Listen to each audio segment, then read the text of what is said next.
Help, Heather. I feel like there's so many things that are outside of my control, and I am feeling extremely distracted and frustrated, and I don't know what to do.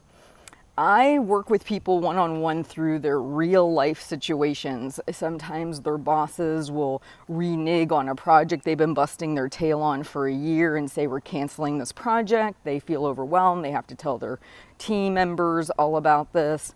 I have other people who might be waiting for medical reports because they had a blood test done to see if they had something going on. They feel anxiety and stress about it, and they're waiting eagerly by the phone to hear what's happening. I have other people who have parents that need specific kinds of help, and they're desperately waiting or seeking to find somebody who can come in and help. And what happens is we end up having a lot of things that we are distracted by that we have absolutely no control over it. Whether your project at work gets canceled or pushed forward, whether or not you get the medical information back today or tomorrow or a week from now, whether or not you can locate somebody to help your parent in this 24 hours and or get somebody in to help them, right? Like all these things, you can move the needle forward by doing your part, but you can't control the outcome. And that's really hard for us because we not only want to do the things to get the needle moving, we also want to know, are we going to get the result we want? And when we don't know if we're going to get the result we want, we tend to get into a negative spiral with ourselves.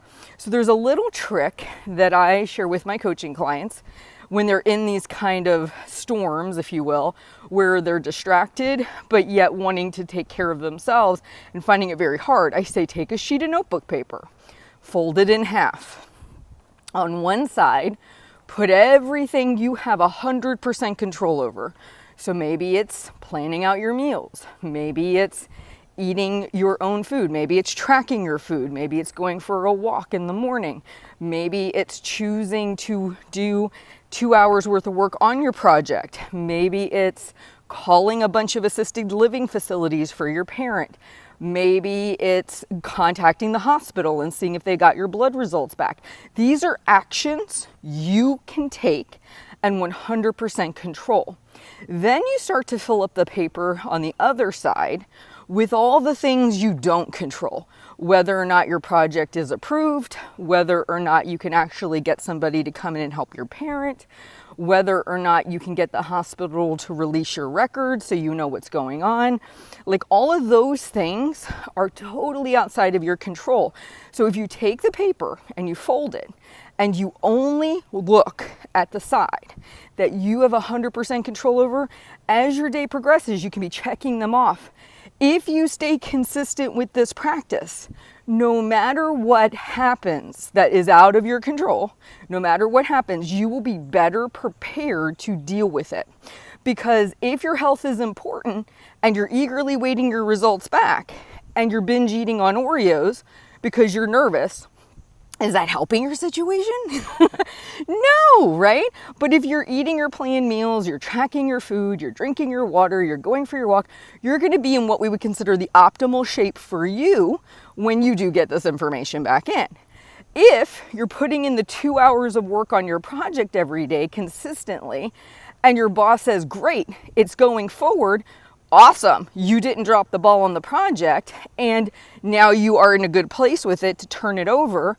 But had you been like, well, I don't know if this is going to go, and I'm really pissed off, and and you had drug your feet on it, you might not be in the best position when that moment happens. If she comes back and says it's not going to go, okay, great. You were consistent with it. You did your work that they pay you for, and now you can let it go and move on to the next thing, right? It's realizing the dichotomy of control. What do I control? What do I not control? And if I put every day 100% focus and effort on what I do control and nailing that list, what will happen over time is more positive than negative, because you're going to be prepared because you have done all the things you can. You've made your health better. You've improved your work quality or getting projects done. You've made the effort to get your parent help. You didn't drop the ball on any of your responsibilities. And when and where those things occur, when the outcomes happen, then you are in the best potential situation to move forward with them. So just want to encourage you to think about doing this for yourself. I see so many people struggle with this. Like, I would say this is in the top 3.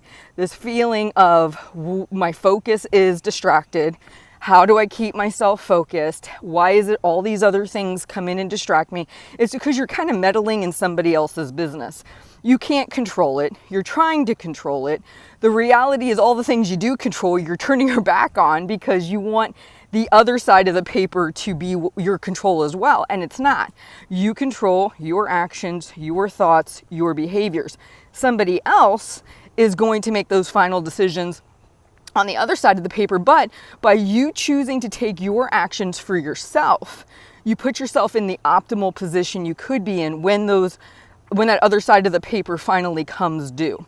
You guys have a great one. Focus on what you can control today. Take good care of yourself, and I will talk to you soon.